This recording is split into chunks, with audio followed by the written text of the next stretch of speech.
വലുപ്പം വെച്ച് നോക്കിയാൽ ചെറിയൊരു രാജ്യമാണെങ്കിലും സാങ്കേതിക മികവിൽ ലോകത്തെ ഏറ്റവും വലിയ സൈനിക ശക്തികളിലൊന്ന് ഇസ്രായേൽ തന്നെയാണ്. രാജ്യത്തിൻ്റെ സുരക്ഷയുടെ കാര്യത്തിൽ യൂറോപ്യൻ രാജ്യങ്ങളെയും സാക്ഷാൽ അമേരിക്കയും കടത്തിവെട്ടുന്ന തരത്തിലുള്ള സന്നാഹങ്ങളും സംവിധാനങ്ങളും അവർക്കുണ്ട്. ശത്രുവിൻ്റെ ഏത് നീക്കവും മണത്തറിയാൻ ശേഷിയുള്ള വിപുലമായ ഇൻ്റലിജൻസ് സംവിധാനങ്ങൾ അവർക്കുണ്ട്.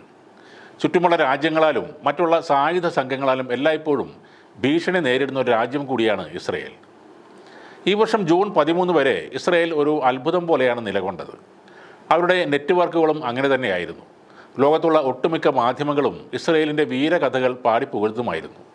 അന്താരാഷ്ട്ര മാധ്യമങ്ങളെ ഉപയോഗിച്ച് ഒരു മായാവലയം തന്നെ അവർ തീർത്തിരുന്നു.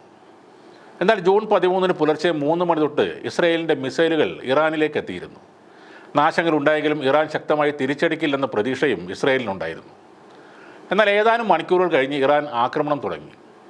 പിന്നീട് 12 ദിവസങ്ങൾ ഇസ്രായേലിൻ്റെ ചരിത്രത്തിൽ തന്നെ ഏറ്റവും കഠിനമായൊരു കാലഘട്ടമായിരുന്നു. ഒടുവിൽ അമേരിക്കൻ സൈന്യത്തിനും വ്യോമത്താവളങ്ങൾക്കും നേരെ ഇറാൻ മിസൈലുകൾ എത്തിത്തുടങ്ങിയപ്പോൾ ഒരു സംഘർഷം അല്ലെങ്കിൽ ചെറിയൊരു യുദ്ധം അതിൻ്റെ അവസാനത്തിലേക്ക് കടന്നു. ഇറാനിലെ ഭരണമാറ്റം കഴിഞ്ഞ കുറച്ച് നാളായി ഇസ്രായേൽ ആഗ്രഹിക്കുന്ന ഒരു കാര്യമാണ്. എന്നാൽ ഇത്തവണത്തെ ഈ സംഘർഷം ഭരണമാറ്റം ലക്ഷ്യമിട്ടുള്ള ഇസ്രായേലി നീക്കങ്ങളെല്ലാം തകിടം മറിക്കുകയായിരുന്നു. മാത്രമല്ല നിലവിലെ ഇറാനിയൻ ഭരണകൂടത്തിൻ്റെ നില ഒന്നുകൂടി ഭദ്രമാകുകയും ചെയ്തു. പുറത്തു നിന്നൊരു ശക്തി തങ്ങൾക്കെതിരെ വന്നപ്പോൾ ഇറാൻ ജനത മുൻപെങ്ങുമില്ലാത്ത വിധം ഒറ്റക്കെട്ടായി നിൽക്കുന്ന അപൂർവ കാഴ്ചയും ലോകം കണ്ടുകഴിഞ്ഞു. അതോടൊപ്പം ചൈന, റഷ്യ തുടങ്ങിയ ആഗോള ശക്തികൾക്ക് ശക്തമായ ഒരു സന്ദേശം കൂടിയാണ് അവർ നൽകിയിരിക്കുന്നത്. വിനാശകരമായ ശേഷിയുള്ള, വിശ്വസിച്ച് ഒപ്പം കൂട്ടാവുന്ന ഒരു ശക്തിയാണ് ഇറാനെന്ന് അവർ തെളിയിച്ചിരിക്കുകയാണ്. ഏറ്റവും മികച്ചതെന്ന് ഇസ്രായേൽ കൊട്ടിഘോഷിച്ചിരുന്ന അയൺ ഡോമെല്ലാം നോക്കുകുത്തിയായി മാറിയിരുന്നു. എല്ലാ പ്രതിരോധ സംവിധാനങ്ങളും ഭേദിച്ചുകൊണ്ട് നിരവധി മിസൈലുകൾ ഇസ്രായേലിൻ്റെ മണ്ണിലേക്ക് വന്നു വീണു. ടെല്ലവീവിലെ തന്ത്രപ്രധാന കേന്ദ്രങ്ങളിലും ജനവാസ മേഖലയിലുമെല്ലാം കനത്ത പ്രഹരമാണ് അവ ഏൽപ്പിച്ചത്. ഇസ്രായേൽ പെൻഡഗൺ എന്ന പേരിൽ അറിയപ്പെടുന്ന കിരിയ കോമ്പൗണ്ട് ആക്രമിച്ചതാണ് കൂട്ടത്തിൽ ഇസ്രായേലിനെ ഏറ്റവും കൂടുതൽ ഞെട്ടിച്ചത്. ഇസ്രായേൽ ഡിഫൻസ് ഫോഴ്സ്, പ്രതിരോധ മന്ത്രാലയം, സൈനിക ഇൻ്റലിജൻസ് യൂണിറ്റുകൾ എന്നിവയെല്ലാം സ്ഥിതി ചെയ്യുന്ന ഇസ്രായേലിൽ ഏറ്റവും സുരക്ഷയുള്ള കേന്ദ്രങ്ങളിൽ ഒന്നാണ് ആക്രമിക്കപ്പെട്ടത്. അതിന് പിന്നാലെയാണ് ലോകത്തെ തന്നെ ഏറ്റവും പ്രമുഖ ശാസ്ത്ര ഗവേഷണ കേന്ദ്രങ്ങളിൽ ഒന്നായ വീസ്മാൻ സയൻസ് ഇൻസ്റ്റിറ്റ്യൂട്ടും മിസൈൽ ആക്രമണത്തിൽ തകരുന്നത്. സൈന്യത്തിനു വേണ്ടി ഏറ്റവും പുതിയ ശാസ്ത്ര സാങ്കേതിക ഗവേഷണങ്ങളും മറ്റ് കണ്ടുപിടുത്തങ്ങളും നടത്തിക്കൊണ്ടിരിക്കുന്ന IDFൻ്റെ ടെക് ആസ്ഥാനം കൂടിയായിരുന്നു ആ കെട്ടിടം. മറ്റൊന്ന് നെഗേവ് മരുഭൂമിയിലെ നെവാറ്റിം സൈനിക താവളമായിരുന്നു.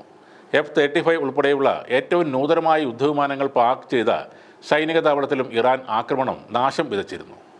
ചില പ്രദേശങ്ങളിൽ സുരക്ഷിതമെന്ന് അവകാശപ്പെട്ട ബോംബ് ഷെൽട്ടറുകളിൽ, ബങ്കറുകളിൽ അതിലെല്ലാം കഴിഞ്ഞ ഇസ്രയേലികൾ കൊല്ലപ്പെട്ട സംഭവങ്ങളും കൂടുതൽ ആശങ്കയ്ക്ക് ഇടയാക്കിയിരുന്നു. ഹൈഫയിലെ ഓയിൽ റിഫൈനറിയിലും തുറമുഖത്തുമെല്ലാം വലിയ തോതിൽ നാശനഷ്ടങ്ങളുണ്ടായി. അമേരിക്ക നടത്തിയ ബങ്കർ ബസ്റ്റർ ആക്രമണത്തിലും ഇറാൻ മുട്ടുമടക്കിയില്ല. ഇസ്രയേലിലും ഖത്തറിലുമൊക്കെ ശക്തമായ തിരിച്ചടി അവർ നടത്തി.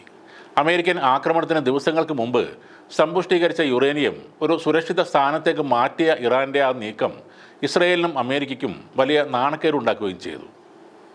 കുറ്റകൃത്യങ്ങൾ ചെയ്ത് സുരക്ഷിതരായി ഇരിക്കാമെന്ന് ഇനി സയനിസ്റ്റ് ഭരണകൂടം കരുതേണ്ട.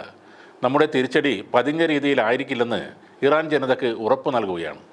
അടിക്കുക എന്നിട്ട് ഓടി ഒളിക്കുക എന്ന ഇസ്രയേലിൻ്റെ സ്ഥിരം പരിപാടി ഇനി അനുവദിക്കില്ല. ശക്തമായ പ്രത്യാഘാതങ്ങൾ തന്നെ നേരിടേണ്ടി വരും. ഇറാൻ്റെ പരമോന്നത നേതാവ് ആയത്തുള്ള അലി ഖൊമേനിയുടെ ഏറ്റവും ഒടുവിൽ പുറത്തു വന്ന സന്ദേശത്തിൽ പറയുന്നത് ഇതാണ്. ഇത് ഇസ്രയേലിന് മാത്രമുള്ളതല്ല, അമേരിക്കയ്ക്കും പാശ്ചാത്യ രാജ്യങ്ങൾക്കുമുള്ള ഒരു സന്ദേശം കൂടിയാണ്.